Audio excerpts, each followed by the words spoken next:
Nah, saudara harus tahu ya, pada waktu peristiwa kebangkitan Tuhan itu kan heboh, saudara. Penyalipan sudah bikin down akan orang-orang yang tadinya menerima dan mengikut Yesus. Waduh, bagaimana nih yang kita harapkan kok malah tidak berdaya dan akhirnya mati di kayu salib, dipermalukan seperti itu. Mereka down sekali, saudara. Mereka betul-betul jatuh mental. Ini murid-murid Tuhan, orang-orang yang mengikut Yesus. Ketika Yesus bangkit, saudara, mereka dan tidak percaya. Kemarin sudah saya katakan mereka sulit percaya, tapi akhirnya mereka semua percaya. Karena apa? Karena Tuhan memang menampakkan diri berulang kali kepada murid-murid. Nah, ketika mereka menjadi percaya, ada berita lain yang beredar di masyarakat, yaitu kisah palsu. Saudaraku, jangan kaget. Hari-hari ini, saudara bisa buka di sosmed, saudara bisa lihat di YouTube. Di sana ada berita yang benar, ada berita yang palsu. Itu memang sudah sedari dulu, saudaraku ya. Dari dulu memang sudah demikian. Jadi kita nggak usah heran.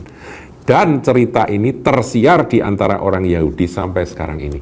Saudara, orang Yahudi yang tidak percaya dan menolak Yesus, kalau saudara bicara tentang kebangkitan pada mereka, sampai hari ini, mereka akan berkata, itu nggak bangkit beneran itu. Itu kan murid-muridnya yang fanatik aja yang mencuri dia, kemudian membuat cerita. Itu yang mereka katakan.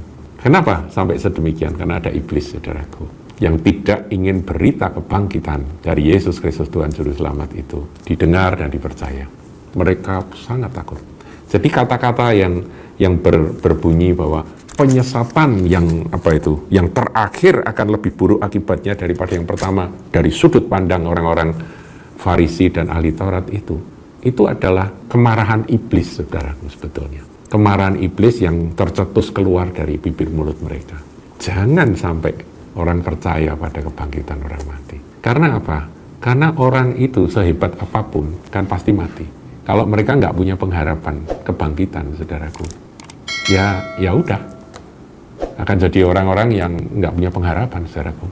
Makanya kan 1 Korintus 15 ayat 19 katakan, kalau kita ini hanya percaya atau berharap kepada Kristus untuk hidup yang sementara ini, kita adalah orang yang paling malang dari segala manusia, saudaraku.